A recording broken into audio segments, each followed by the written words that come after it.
A ton has gone on in NFL free agency, so we are here to do a 2-round 2026 NFL mock draft with our partner of the show, Pro Football Sports Network, and their NFL mock draft simulator. Let's get right into this. If you guys are new, feel free to like, comment, and subscribe. Below my face is my board. It is not predictive. These are the players I love in the order that I love them. It is constantly changing right now as I'm finalizing all my evaluations. If you want to see the full list of over 250 players, including every single evaluation that I have, and extended positional rankings videos, go over and check out the Patreon. $5 a month. Go and enjoy it. And we have a great community over there. Let's get into this. Again, shout out to Pro Football Sports Network for giving me the opportunity to promote their brand. A lot of really good people over there that I know. So shout out to them. But if you guys do want to utilize this platform as well, there's going to be a pinned comment as well as in the description for you guys to be able to utilize. But we're going to do 2 rounds, no trades.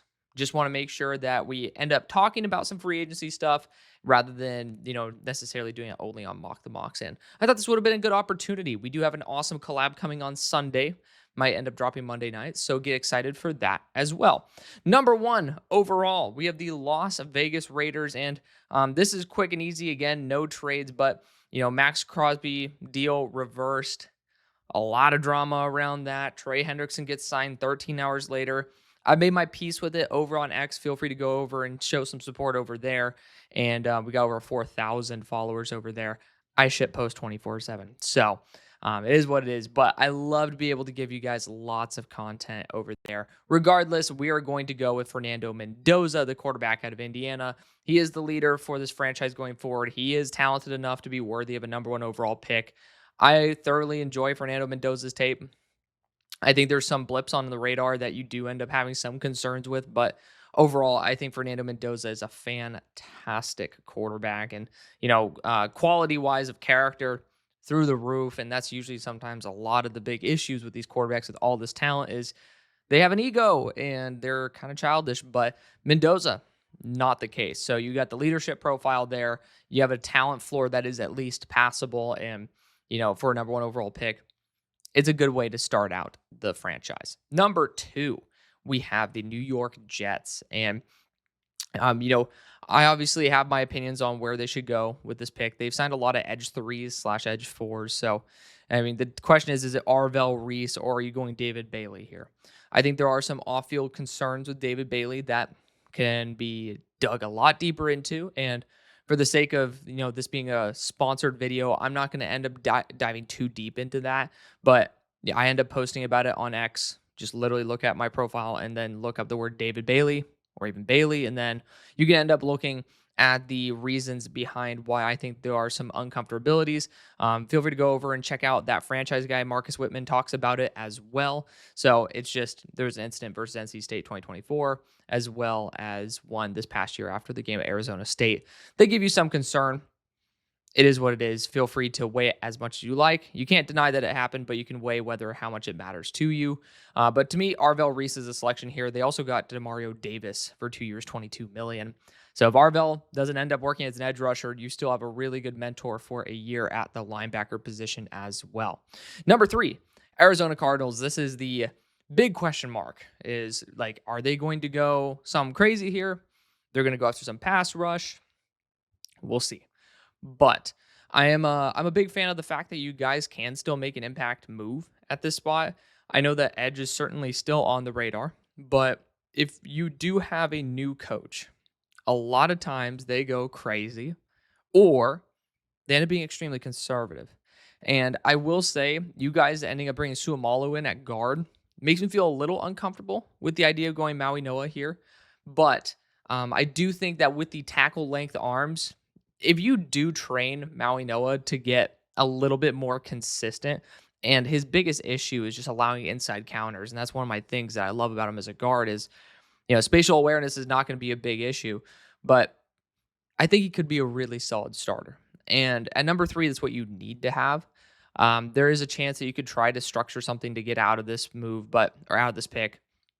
I personally just think that Maui Noah is just the better option. We'll see if he falls. I saw a mock draft recently where he was at 11. So we'll see. But I do think that, especially since it's a new pretty much organization at the, head coaching position, I just think that there's going to be a little bit more conservatism with the first pick, and offensive line matters. Also, the Rams had short arm length on their offensive tackle situation at Larry Jackson. So I know having a full inch longer in arm length makes me feel like arm length's not going to be a big red flag for them.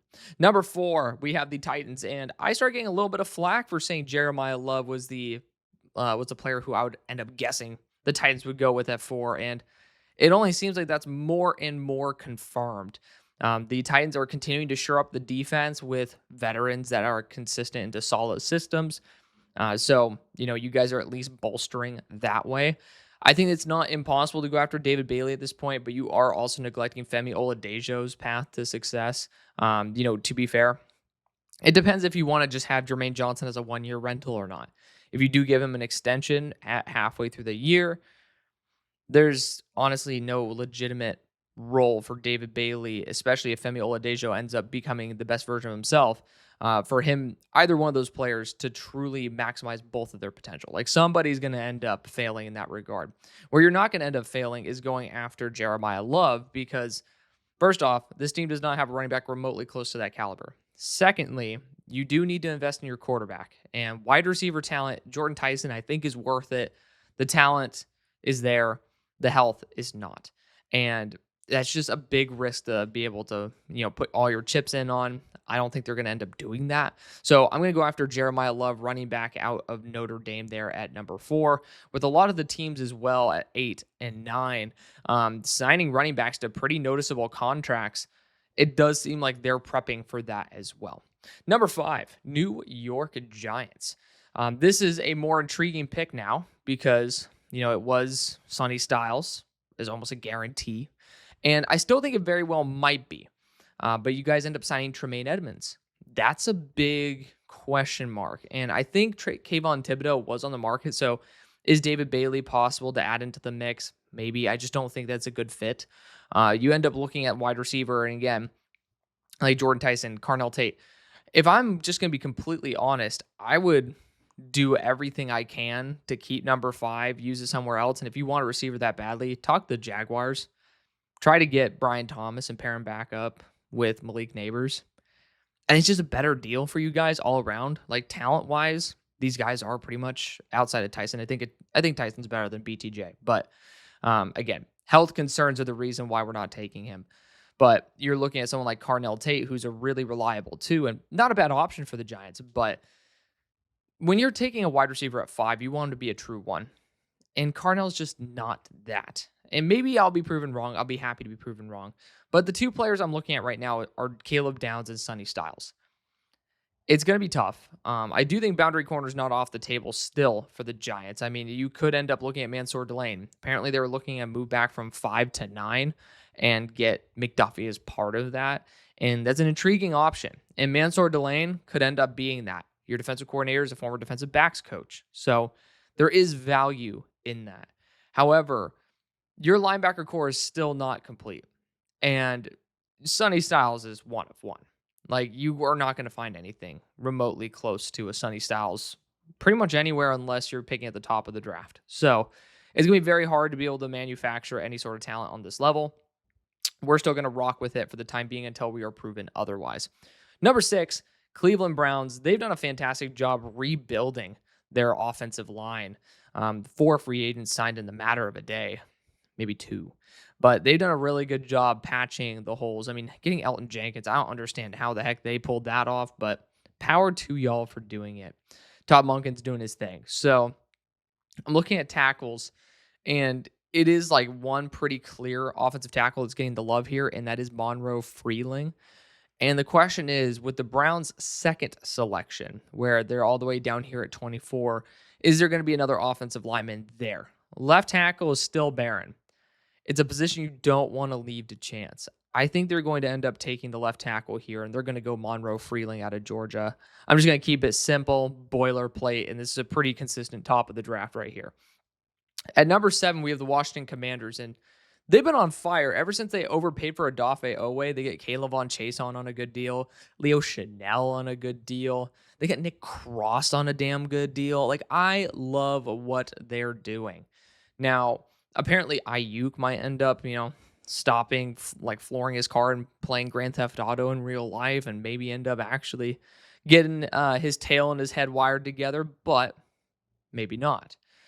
So I do think wide receivers not out of the question at this point. I mean, safety, kind of, I don't know if they're going to be rocking with Downs. You could go Downs and Cross respectively. I don't think that they're mutually exclusive players. Cornerback wise, I do think that I personally would still be on the lookout. I know that they've made some investments accordingly into that secondary, but like offensive tackle wise, they're looking great. For former first round selection at right tackle. They also have Laremy Tunsil that they just extended at left. The interior of the offensive line is a little sketchy, but at number 7, I'm not really going to address that. So it's between Ruben Bain and David Bailey because I still think that Caleb Von Chason's not going to be a true one. Like, I just don't feel very comfortable with the idea of him being a true one at the moment. Dude, Downs is still tempting me. Like, he's just like lingering there, giving me a little wink. And I'm like, that didn't come out right.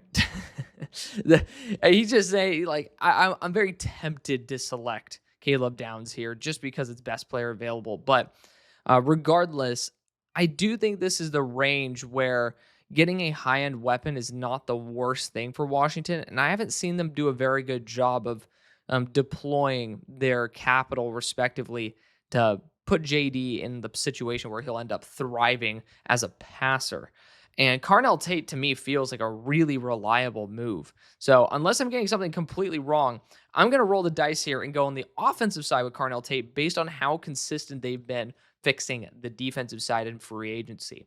At number 8, that leaves us with the New Orleans Saints, and that's one of my favorite picks for them with Carnell Tate. But in Brandon Staley's system, I still think David Bailey, Ruben Bain, they each have their own respective strengths and weaknesses. Ruben Bain would be a little bit more on the interior, a little bit better for even fronts, but David Bailey would end up being a more reliable option off the edge as a pure pass rusher. And I actually really like that for them. Wide receiver wise, they could go Jordan Tyson and end up just kind of securing that. If they did not bring in, I think Fant ended up signing with y'all. Kenyon Sadiq would be on my market. He would be on my radar. Jawan Johnson, it's a $10 million a year contract. It is kind of a nothing burger. I would not be overly concerned with it. Mansour Delane, you could end up going with an LSU Tiger at this point. I'm not going to. But to me, it's Caleb Downs, Caleb Downs, David Bailey, Ruben Bain. These top 3 are what I'm considering here. Now, Caleb Downs would be intriguing because Alontae Taylor's gone. You could use Caleb Downs in the nickel and kind of use him everywhere. And I love that. The question is, are you going to let David Bailey, who'd be a prime edge rusher for you guys when you guys don't really have pass rush, be the guy who you end up slipping through the cracks when you've done a great job replacing secondary pieces? Like you have a lot of talent on that in that secondary, even if you want to say you don't.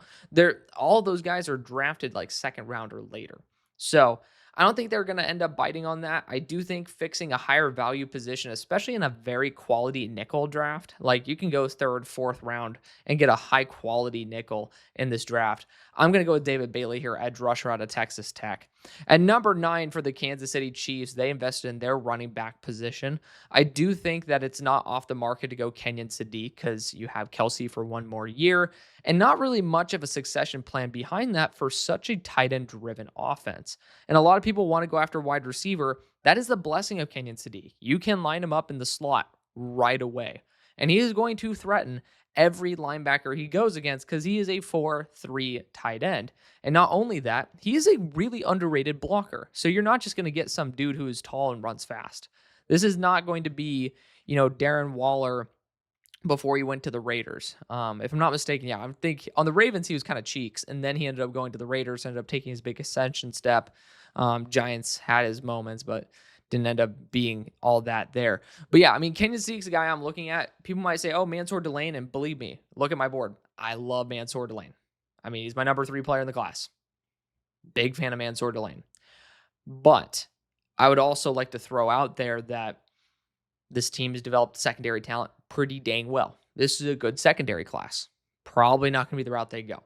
Tight end class, as much as people want to hype it up, it is pretty much a one guy at the top, and then you have some gadget guys down the line. And that's a pretty big risk because I don't know that many tight ends. Like Tradez Green could be in the equation. for next year for a team that is so reliant on the tight end position. Remember, they paid Gray still when he was a 100% tight end to Travis Kelce with not really much of a succession plan in mind. This team really likes offensive or tight end talent.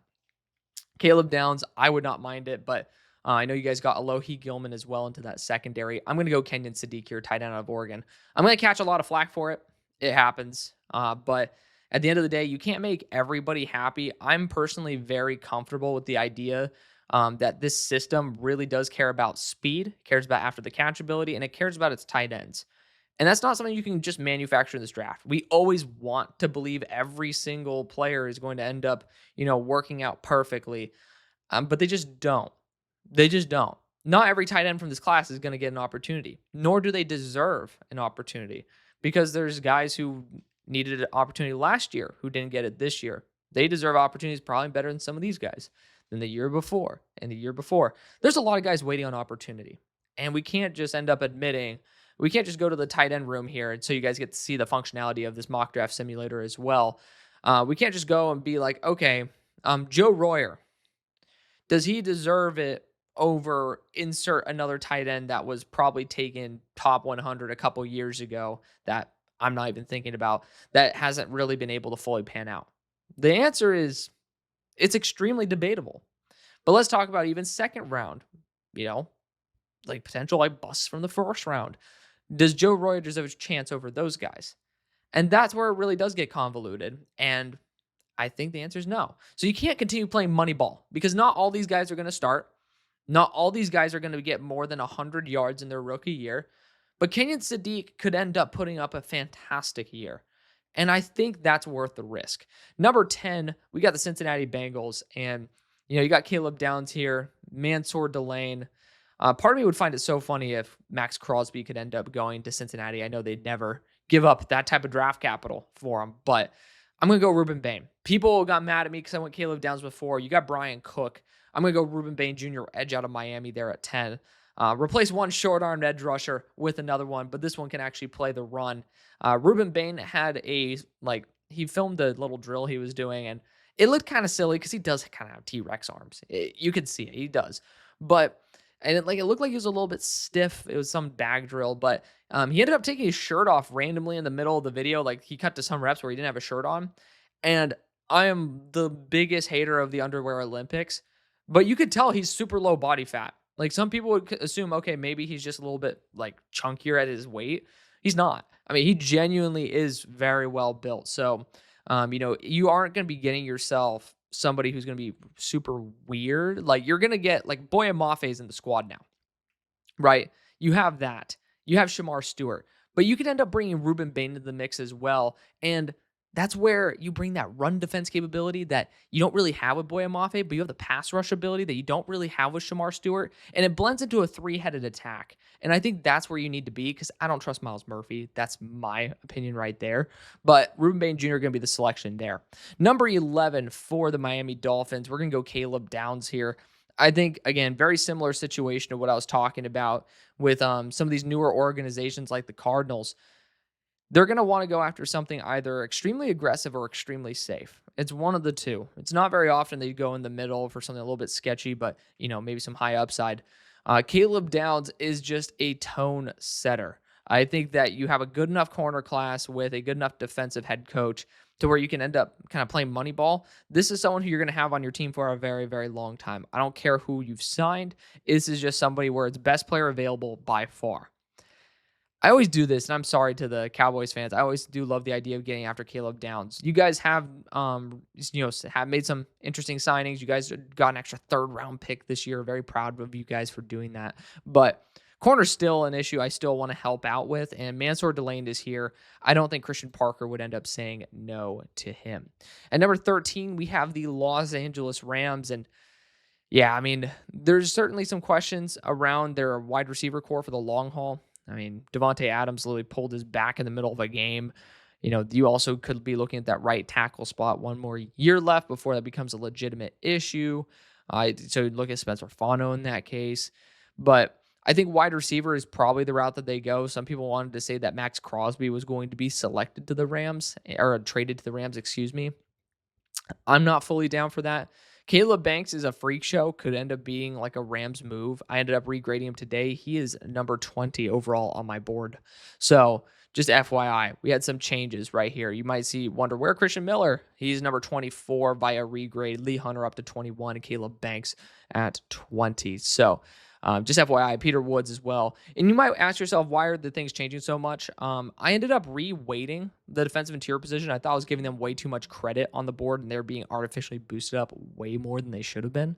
So I ended up tweaking that. And again, that's all part of the process. Like, you continue refining until you get to what you want. And we're still getting there. But regardless, for the Rams specifically, I'm going to be going Jordan Tyson here. I think he's a perfect replacement long haul for Devontae Adams. Mekhi Lemon, I just don't really think that what he offers is like as good as Jordan Tyson. Just simply put, I think Jordan's a better receiver. But secondly, you talk about the personality stuff. If you throw the personality stuff out, the only thing Jordan Tyson does worse than Mekhi Lemon is, have injuries. Like, in my opinion, Jordan Tyson is better built. He has more skill as a route runner. He's not as fast, but Mekhi Lemon's not a fast receiver. Jordan Tyson doesn't really have anything that's really wrong with him. I think of him as a true one. Again, he's my number 2 graded player in the class. So, coming from me, it's not really saying too much. But regardless, I love Jordan Tyson to death. And I think he's a great fit for the Rams, both in the short run and the long. Number 14, we have the Baltimore Ravens, who you guys are under a lot of flack right now. So we can talk about it. I'm not going to really dive into it because we're still figuring out a lot. But center role is probably open. Guard role is probably open. Tackle role is always welcome for redundancy. That's why I'm so sold on Spencer Fano to this team. It feels like an Eric DaCosta move. And, offensively, Declan Doyle, I just feel like he'd be a little bit more into the Spencer Fano build over the Venya Ioane build. So I like the idea that Spencer Fano also took some center snaps after his initial workout at the combine. Shows he's at least willing to move there, and he can end up being an absolute all-time addition. And at 14, that's worth it. 15 for the Buccaneers. A very interesting offseason so far. You've had some good talent, but nothing, in my opinion, that's like game-changing. It certainly is a little bit weird. So, according to the PFSN mock draft simulator, they say that edge, linebacker, defensive interior. That's what we're looking pretty heavily into. There is like Logan Hall's role potentially, or he's not necessarily like a big impact player, but there's still a vacancy on the defensive interior because of that. Peter Woods would be a really good selection at this point. And honestly, it's not a bad idea. You could try to get Vita Vea's successor essentially in Caleb Banks and keep him in Florida. Not a horrible idea. Like, you could end up going, again, Keldrick Falk is an option, but I just feel like they need to do a win now move. And Peter Woods, to me, just feels like the smarter move. The defensive interiors are getting paid out the wazoo, even ones that, in my opinion, don't deserve it. So the Kalijah Cansey contract will eventually come up. You do at least have some redundancy there.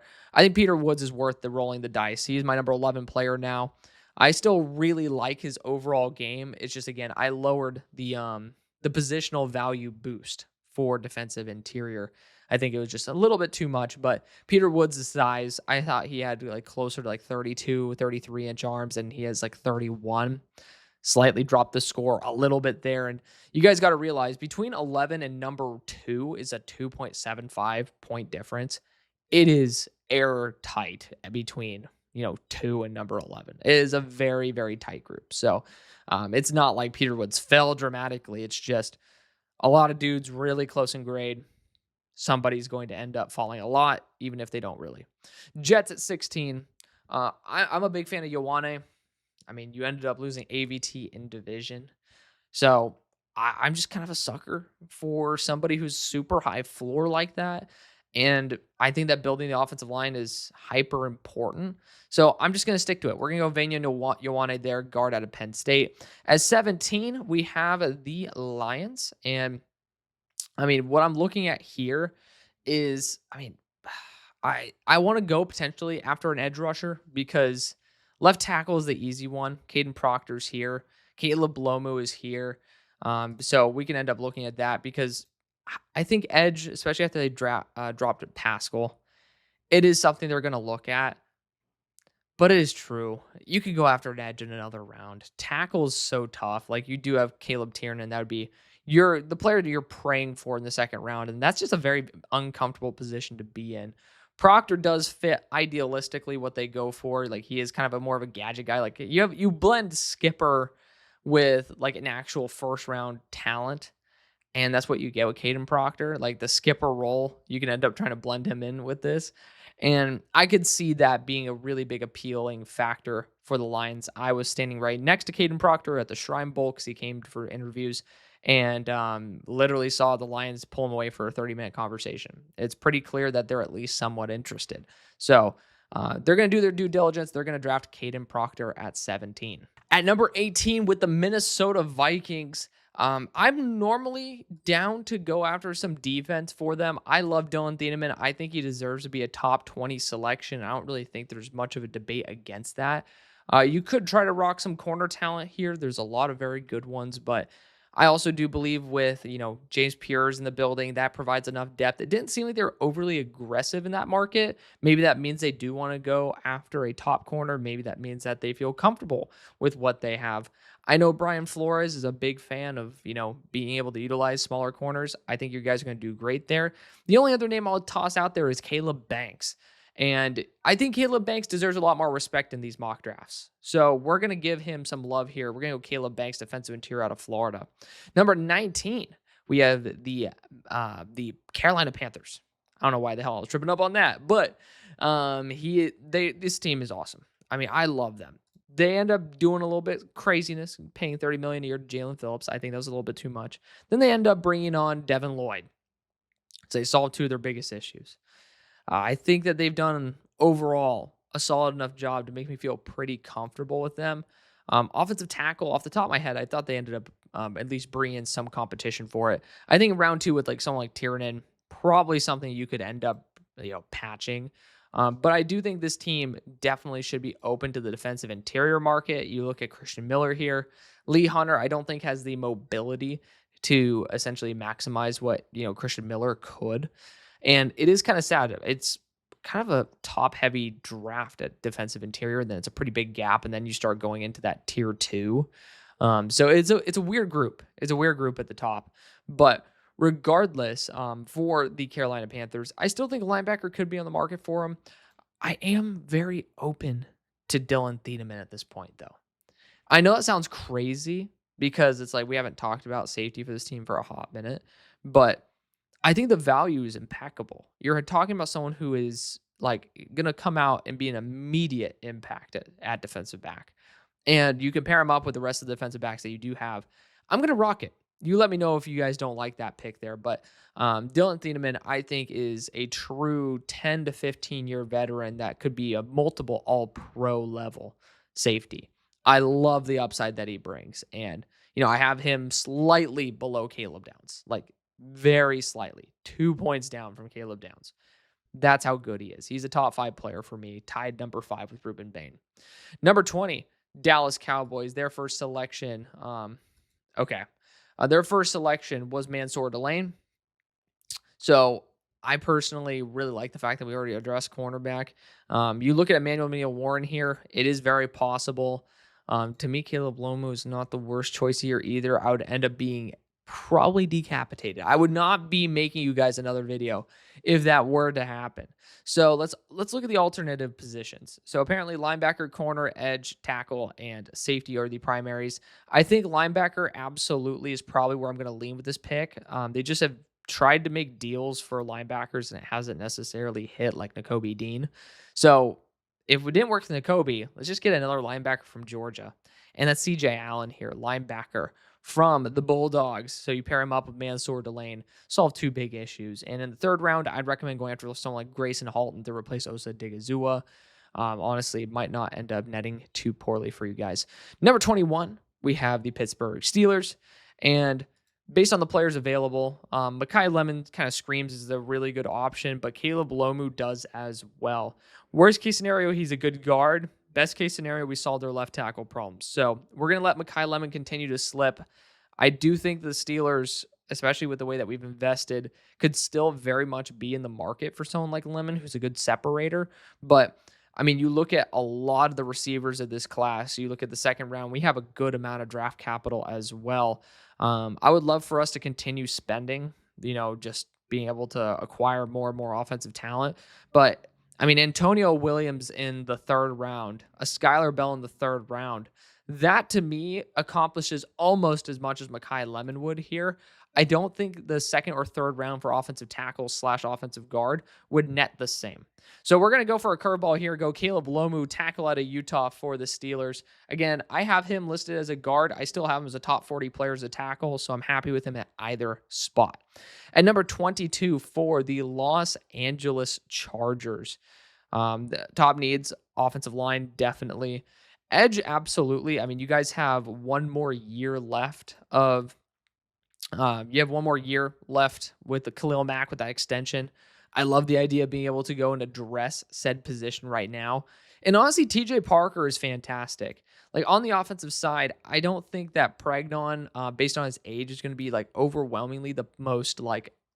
I love him to death. I'm having to like argue against myself, but I think there are options in this class that might end up netting a similar return for you guys. So, edge-wise, I do think Akeem Mesidor, TJ Parker, these guys need to have certain respect. Of course, you guys know me. I love my guy, Malachi Lawrence. But TJ Parker's been getting pushed down a little too much. I think we're getting prospect fatigue on him. He was dominant at the Senior Bowl. He's young. He's extremely balanced. There's not really much that's wrong with him. And with 1 year under Khalil Mack, I don't think there's much that you can end up saying is a bad idea for TJ Parker because he doesn't need to be a true one off the bat. We go TJ Parker there, edge out of Clemson. Number 23, the Philadelphia Eagles. Unique spot because you got your cornerback for a year, but Jermod McCoy is here. This way, you could ease Jermod in, and he's a much better fit than Tariq Woolen. I already know Philly fans are going to turn this dude into sliced Swiss cheese. Not Jermod McCoy, but Tariq Woolen, because y'all as a fan base will turn on somebody the moment they start making mistakes. And Tariq's going to make some pretty bad ones. Jermod McCoy also fits 1,000 times better. I think that, especially a 1 year, 15 mil, it's like nothing, especially the boundary corner position. You could try to talk about the wide receiver spot. Omar Cooper Jr., not a bad choice at all. I love him complimenting Smitty for the long run. But we're going to go Jermod McCoy here. We're going to say they're going to play the safe card, but Jermod McCoy is a fantastic fit in a Vic Fangio defense. He is somebody who's a heavy, physical, high IQ corner that can end up maximizing on poorly thrown passes. I really do like Jermod McCoy. Again, you signed Tariq Woolen for 1 year. Jermod McCoy needs time to get acclimated to the NFL. It's actually a benefit, a lot more than what you think, to have Tariq Woolen there, to be able to make the mistakes and let Jermod McCoy see it firsthand and be the guy who comes to the rescue. Mekhi Lemon slipping a little bit. That is kind of part of the design of this, and I am a Steelers fan, so this is not to my pleasure, but the Browns have already drafted their left tackle, and they're drafting Mekhi Lemon, their wide receiver, there at 24. 25 for the Chicago Bears. I mean, they could go after edge here. I do like Keldrick Falk in this system, but I will say defensive interior falls off a cliff, and I've kind of neglected it a little bit more than I should. Lee Hunter is going to be a monster nose. He is one of the best run defense capable defensive interiors that I've seen. He's my number 21? Number 21 player on my board. Got to get updated with it. We're going to go Lee Hunter, defensive interior out of Texas Tech there. I mean, just an absolute bulldozer. Can work as a D end if you want him to. I just want him to drop a little bit more weight if that's going to be the future he settles on. Number 26 for the Buffalo Bills. Signing Bradley Chubb kind of feels like it reeks with desperation. But when you have Omar Cooper Jr. here, it is so tough to pass on that. Like, I love Omar Cooper Jr. I think it would be very difficult to say no to him. At the same time, I mean, if we're to go edge, it would be Akeem Mesidor, which is not, I mean, to be fair, he's not a great fit for Leonard's defense. I know that Cooper probably has a similar role to what you'd get out of Moore, but Moore is also older.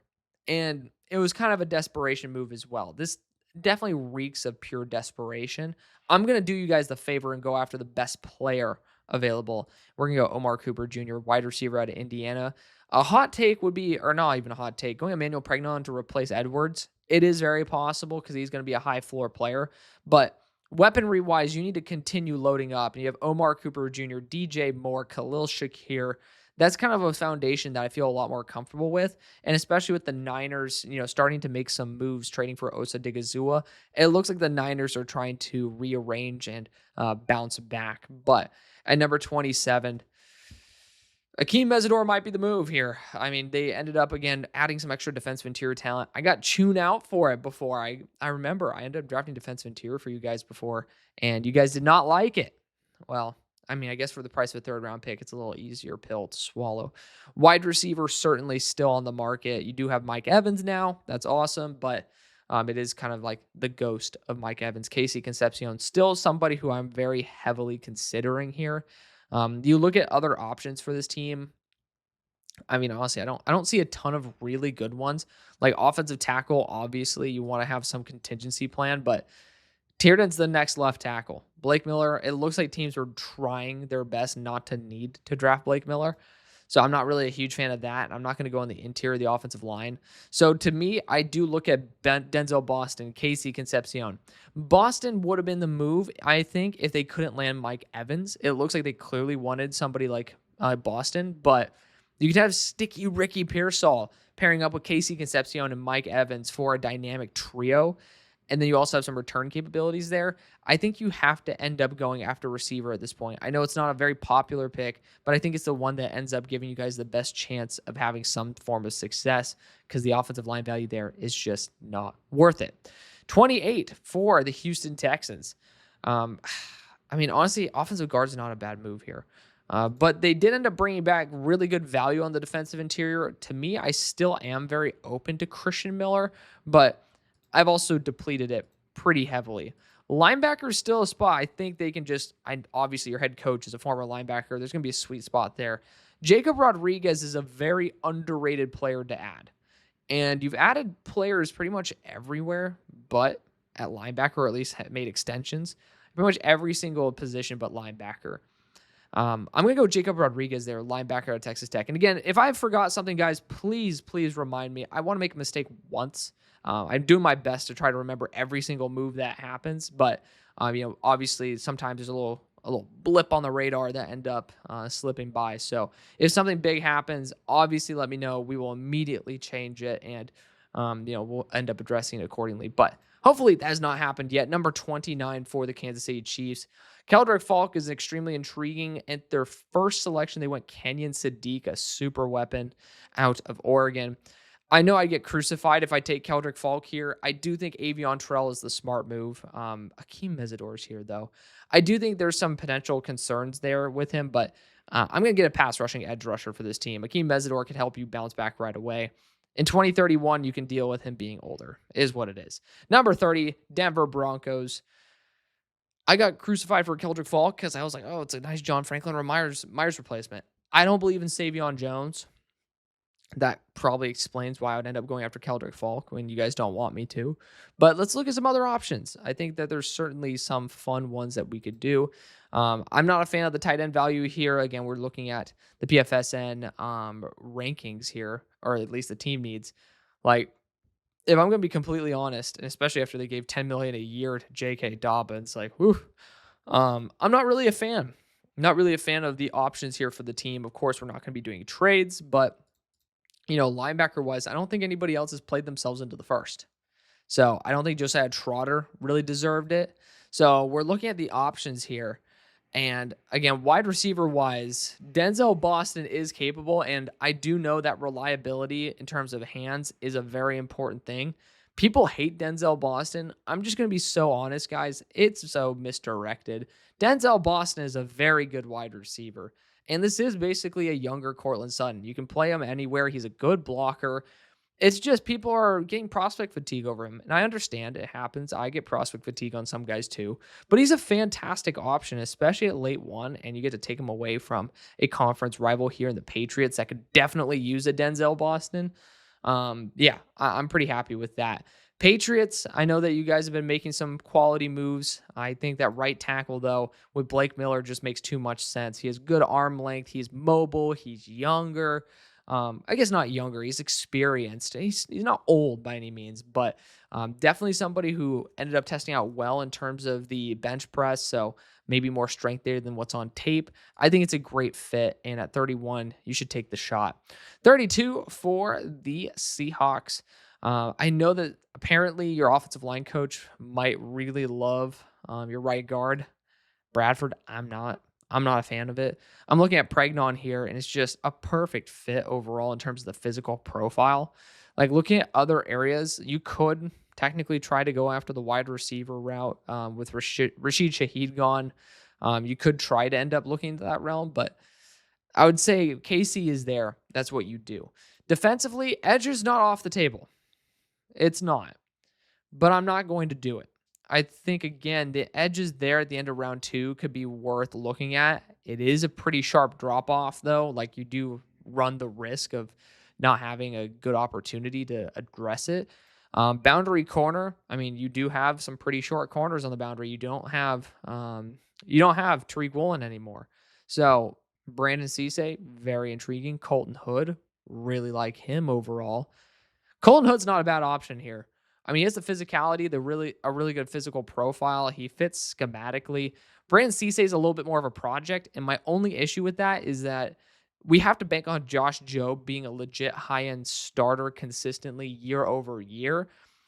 And I just don't know if I could trust that. Colton Hood, I think, brings a higher floor with a still understandably solid ceiling. Cisse is going to be somebody that is much higher ceiling, but the floor is a lot lower. And I think you want some stability there. We're going to go Colton Hood. Again, no trades in this. Number 33 for the New York Jets. So far, they've gone Yowane at 16 and then Arvell Reese in the first. I'm going to be just running this one up to the podium. We're going Avion Trell corner out of Clemson. I don't really care how many defensive backs you get. You can't really deny the bloodline there with Avion Terrell. He's a damn good cornerback. I'm a huge fan of his game, and he's physical. He might be a little bit on the smaller side, but I still think he is a darn good corner. Tested underwhelmingly for how good he is, but honestly, something I'm willing to ignore. 34 for the Cardinals. I kept wanting to say Falcons for some reason, but I digress. Like, I do think Ty Simpson's such a good fit. I got to change things up, though. We got to change it up to keep you guys locked in. Emmanuel Warren is slipping out of the first, which, to be fair, I mean, once you end up passing on safety for some teams, it is possible. He's 4.55, so it's not impossible to do something like this. But like looking at the options available here, you could go Keldrick Falk to essentially be a much better version of Robinson, and I will be honest, I think that he is a much better player than Robinson a couple of years ago. But looking at other options as well, I mean, this is one of the teams I don't like drafting for. Just to be completely frank. We already addressed right tackle. I just don't like drafting for this team because of the fact that I love Ty Simpson for it. We could go edge, though. I do think we want to get at least something on the edge. We're going to go Zion Young. We failed at Missouri last time. We're going to go back to Missouri this time. Zion Young, edge rusher to Missouri, goes at 34.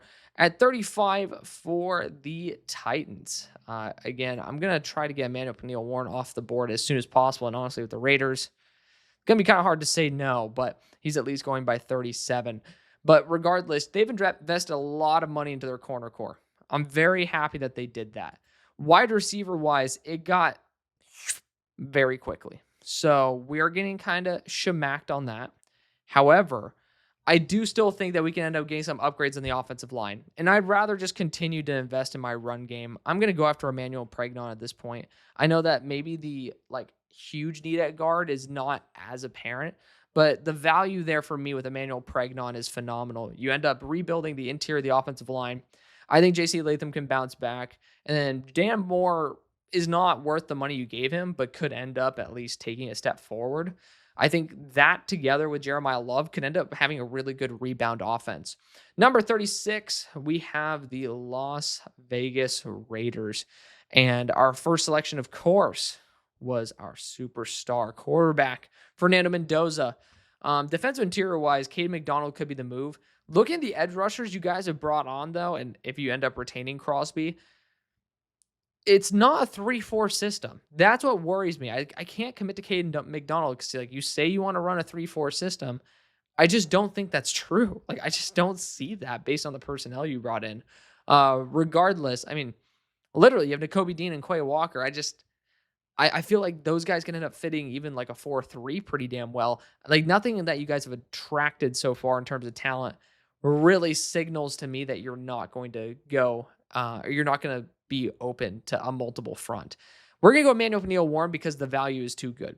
I mean, he is a phenomenal defensive back, and safety is definitely a position you can go for. I would be perfectly happy with Emmanuel McNeil Warren as a free safety. It's just you got to be aware of the fact that he has maybe some speed limitations. Number 37, we have the New York Giants, who did end up sticking to their linebacker move with Sonny Styles there in the first round.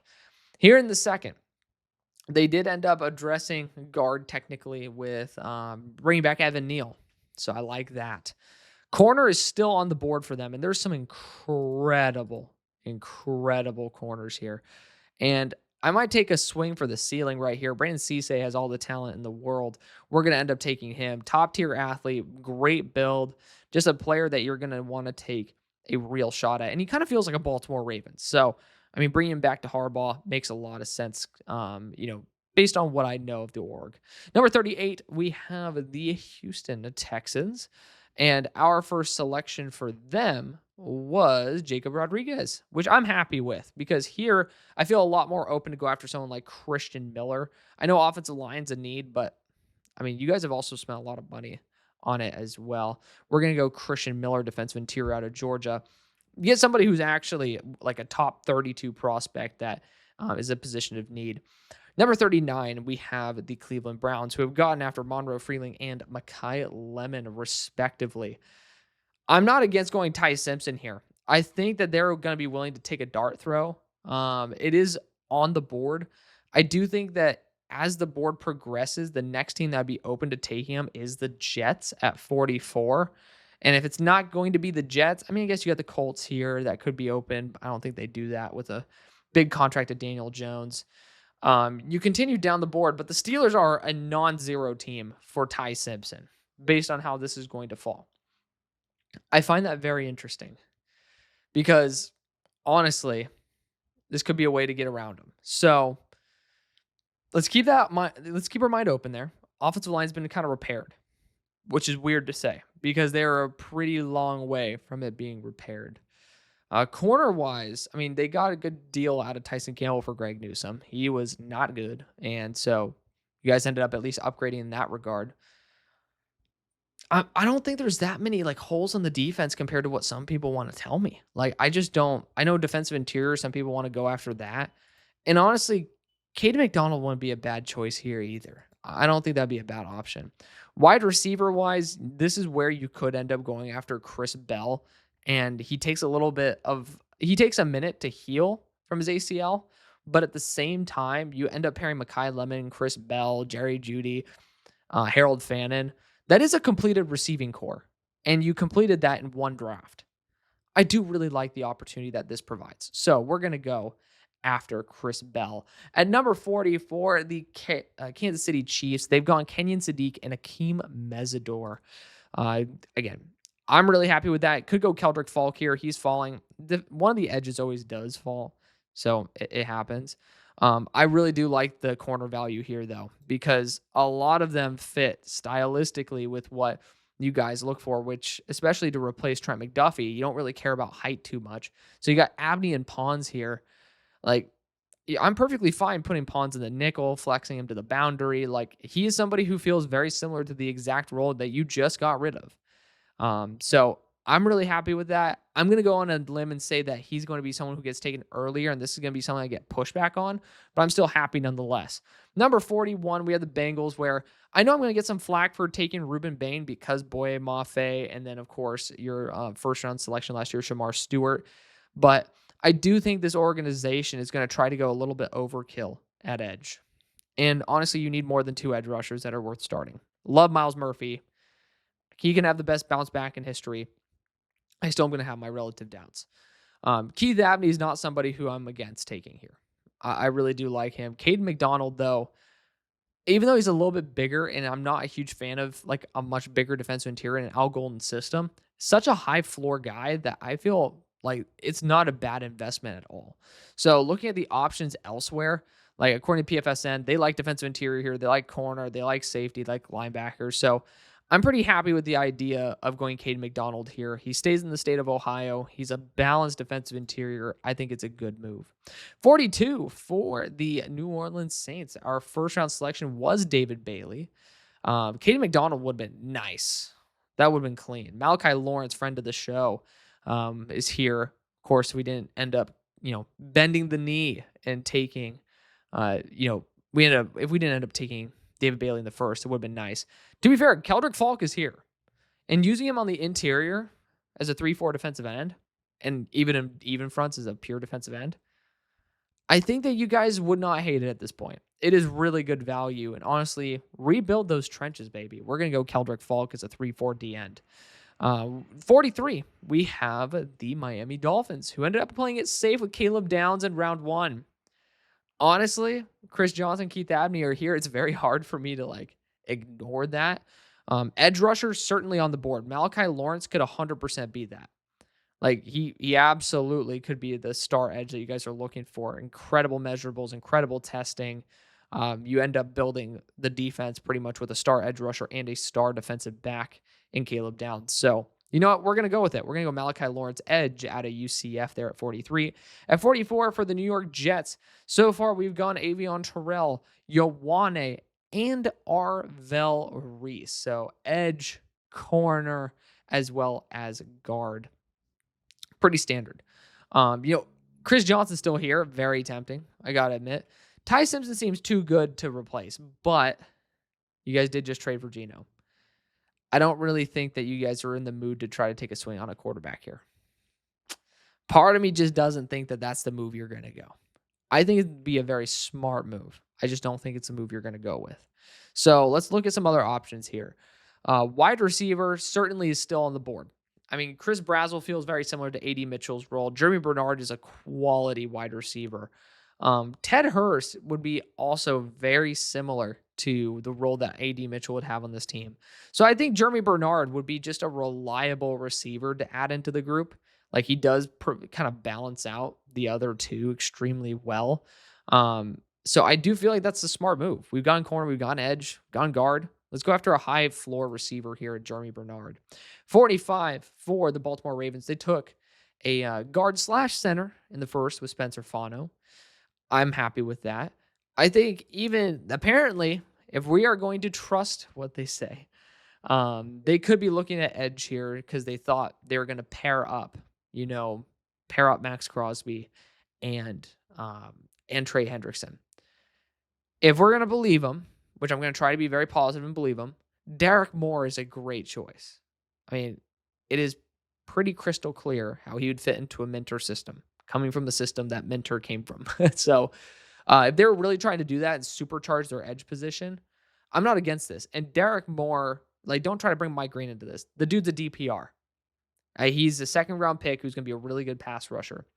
But you need somebody who has some size. You need somebody who can end up being a little more reliable. I don't think this is off the board. But to be fair, I also don't want to trust him. In reality, I think Chris Johnson would be a great choice here. He does feel like Will Johnson archetype of a slightly larger corner at 6 foot, 190 plus, with high IQ and good hands. We'll go with him. I think he'll fit a Minter system really well. 46, we had the Buccaneers, who went Peter Woods in round number 1. Very happy with that. So with Woods now in the building on defensive interior, I think this is where we end up going edge. And we're going to go and just totally load up Derek Moore, edge rusher out of Michigan, who I think could still be a first round selection.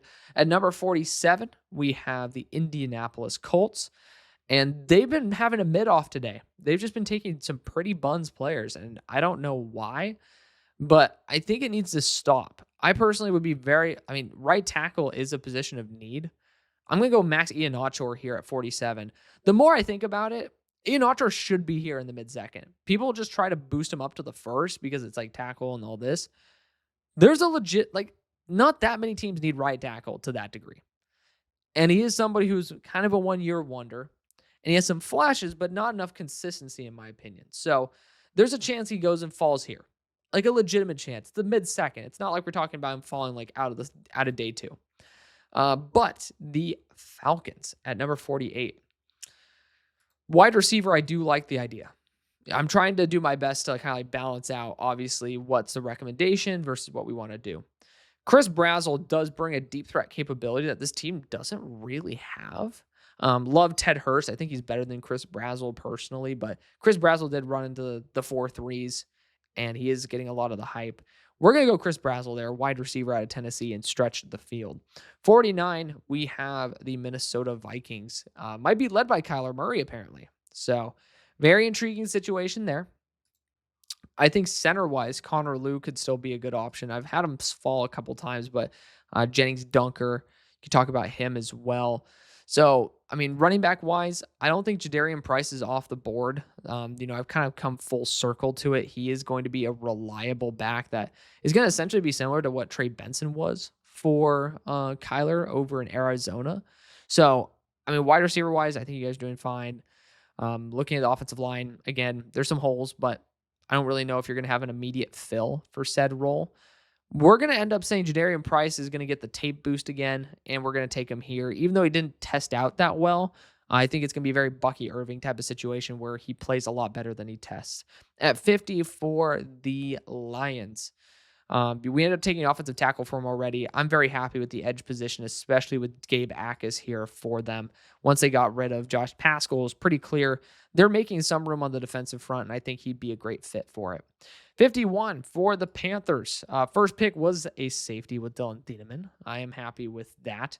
I think that this is where I'm very comfortable with the idea of taking Caleb Tiernan. I think he's a high-quality one-year starter at left tackle. He's started multiple years at left tackle. I'm just saying for you guys, as Ike Ekwonu repairs his patellar tendon, could end up being the answer at right tackle at the very minimum. You also could have him start half of the year before Ike returns from that patellar tendon. But I think that the value in the second is awesome. Worst case scenario, you trade him away. But this is an invaluable asset. You can kick him to guard. You can play him at right tackle. Like, I'm happy with the value of him here at 51. At 52 for the Packers, their first selection of this entire draft, if I may say. So I'm looking, Keith Abney probably is just the best raw talent available. Like, if you look at the talent on the board, he provides the most. Now, when you did end up losing Rasheed Walker and Elton Jenkins, it makes it hard to ignore what's on the offensive line. So, like, looking at the offensive tackles, like, I don't think Dame Crownover is going to be worth it. I don't really think any of the guys are going to be worth it. I would have loved Tiernan on the squad. But I'm looking at Jennings Dunker here, and he has that, up north hog molly aspect to him that I think would fit really well in this team. So we're going to go Jennings Dunker, interior offensive lineman / tackle out of Iowa. 53 for the Steelers. Our first selection all the way back here was Caleb Lomu. We're going to continue going offense. We're going to go Ty Simpson and take the shot. Again, could have ended up doing it with the Jets. If we ended up doing it with the Jets, my selection here probably would have been like a Jeremy Bernard or an Antonio Williams, Ted Hurst. I would have felt very comfortable looking at that route. On top of that, I would have been able to feel comfortable going after Keith Abney as well. Just continue getting really good corner talent, maybe even for the nickel. Number 54, Philadelphia Eagles. I went a little gutsy and went Jermod McCoy in round number 1. In my opinion, that does end up netting out to be the best move that we could have done. Here in round number 2, we need to look at edge rusher, and there's some really good ones here. Deny Dennis Sutton is extremely tenured. He can even drop into coverage if you need him to. I just feel like he's a more well-balanced edge rusher than R. Mason Thomas or Cassius Howell, who have significantly shorter arms, didn't even test out athletically better than Deny Dennis Sutton, and just don't have the frame either. And Deny is right down the street from Penn State. I think it's a smart move. Safety-wise, I just don't really believe that this is the round for it. Tight end, I don't think it's the round for it either. Offensive line, we've already went through that. Like, Dame Crownover is a little bit of a reach. We're going to go after Deny Dennis Sutton there at 54. 55 for the Chargers. Our first round selection was, I believe, was it Lee Hunter? Is TJ Parker. I mean, I'm perfectly fine with that. I can't lie. Chase Bazantis being here kind of makes the choice easy for me. The value is great. The need is there, and this is a long-term option for the team. We're going to go after Chase Bizontis at number 55. Number 56, we have the Jacksonville Jaguars, and they've ended up addressing their corner situation. I've always loved D'Angelo Ponte. Them, of course, he's not even available, but I do think this team could be on the market for a wide receiver. It's not off the board for them. And Ted Hurst feels very similar to Brian Thomas Jr. in terms of the speed and, he's got some route running ability. I think this is a team that has some guts, some cojones. And I'm going to have him go after a player who I have as a top 64 player. I got some spoiler alerts coming in here. There are still players who are definitely on the move, just FYI. But I have Skylar Bell in my top 64. So we're going to be going after him here for the Jaguars. I love the after the catch ability. I love the route running. He's just someone who's a great compliment, even with Parker Washington. If he is there, then, you can pair him up. Jacoby Myers, BTJ. I think Skylar Bell will be an invaluable asset. Number 57 for the Chicago Bears. Safety, I think, is imperative at this point. Our first selection was Lee Hunter. That's where Lee ended up going. Edge, they do have a motivated Dio Odeyingbo. That's kind of hard to replace. But I also don't think any of these other edge rushers replace him. Linebacker, I mean, it is like the value is great. So honestly, I feel pretty comfortable with this. We're going to get a thumper here with Josiah Trotter, linebacker out of Missouri. At 58, we have the Niners, and we end up going after a wide receiver in round 1. And yeah, there's not going to be a good offensive lineman here in round 2. I'm not a fan of it. Technically, I really do actually like Keelan Rutledge, but I just don't really see the value there. Hopefully you guys can make it work. I don't disagree. I think you guys can do some great stuff regardless. So with Raheem Morris there, looking at what I think he'd end up going after is probably some pass rushing off the edge. You just ended up acquiring some pass rush on the defensive interior. I think this is where you're going to be willing to take someone like Cassius Howell. Raheem Morris ended up trading up with, of course, Fontenot, but ended up taking a shorter armed edge rusher who's extremely productive last year in the first, and James Pierce Jr. Cassius Howell could end up being a repeat of that for him. Number 59, I mean, hopefully not for the same reasons. Number 59 for the Texans. First 2 picks were actually not on the offensive line. One of them was defensive interior with Christian Miller. The second one was linebacker with Jacob Rodriguez. So, looking at the best options, I think Keelan Rutledge is an absolute animal. I would like to have him in the building, even if he doesn't start off the bat, because he is just a tone setter. And that's worth it to me. We're going to go after the tone setter there in Keelan Rutledge. The Bears are back. They got the extra pick. So you got Josiah Trotter. They got defensive interior with Lee Hunter. I do think they end up investing a little bit on the offensive side as well. Center-wise, I don't think Sam is the best option here, but they might invest in the long run because they ended up trading a 5th for Bradbury. Letting Connor Lew heal and then return might be a super high IQ move. He was someone who should have been an early second, late first pick based on him having a full healthy season at Auburn. Could end up being a steal there at 60. Number 61, the Los Angeles Rams. Our first selection was Jordan Tyson. Our second selection here. Honestly, Dame Crownover would be nice to develop for a year. I don't think that's the move they're going to go with. Like, looking at where I think they would end up trying to reinvest, like, linebacker is an option, and based on the value here, it does feel like it's a move they would end up going after. Jake Golday is such a lockdown linebacker as well with great straight line speed that I'm going to take him even over Anthony Hill, but I don't think that's going to be much of an issue. The Broncos in the first round took Denzel Boston. They're going to take Anthony Hill here, linebacker out of Texas, because they haven't really done too much, but the value is just awesome. And then 63, we have the Patriots. Again, I'm like, we almost might go on a run of linebackers here, but first round, they ended up going after right tackle with Blake Miller, and I'm very, very happy about that. R. Mason Thomas just tested out so horribly that it's just impossible to take him at this point. Like, I love his overall game, but the guy is statistically horrible, like 240 pounds and not like running the 4.7s. It's just, it was a mess. It's a mess.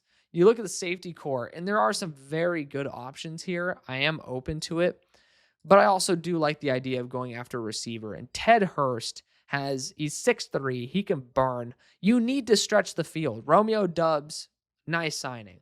but you need someone who could truly stretch the field at a good size, and that's Ted Hurst. 64 for the Seahawks. First pick was Colton Hood. Second selection. Is there anybody I can move to guard? Anybody? Slaughter's fun, but I hate that term. I'm not a fan of that term. There's some good guards actually depth-wise in this class. I'm not overly concerned. Running back's really common, but again, it's also something. Mike Washington's had 12 fumbles. Not really overly in the mood to target that. Sam Hesh could be moved to guard if you want him to, but we already did go corner. Otherwise, I'd be going Keith Abney. I love Keith Abney. It's just there's a certain point where teams are just not going to want to take it. But regardless, let me get down to that spot. I do think edge is possible for this team. R. Mason Thomas could work. Honestly, it's not the worst thing in the world. You lost a pretty productive pass rusher who's not like necessarily the best run defender on earth, who's a great athlete. R. Mason Thomas could be worth the risk. And I think you guys trade out at this point, just FYI. Like, you don't have enough picks. So I think there would be a trade down. But let's just say it's the third round. I'm not against going after R. Mason Thomas here. I think it's a good move. So we're going to go with that at 64. Again, we're assuming it's a trade down, but that is going to be the video. Let me know what you guys think. There's round 1 results and then round 2 respectively. Love you guys. Thank you again to Pro Football Sports Network for sponsoring this episode. Go and check out the link in the top description, but check it out. Love you guys. Thank you guys again. See you later.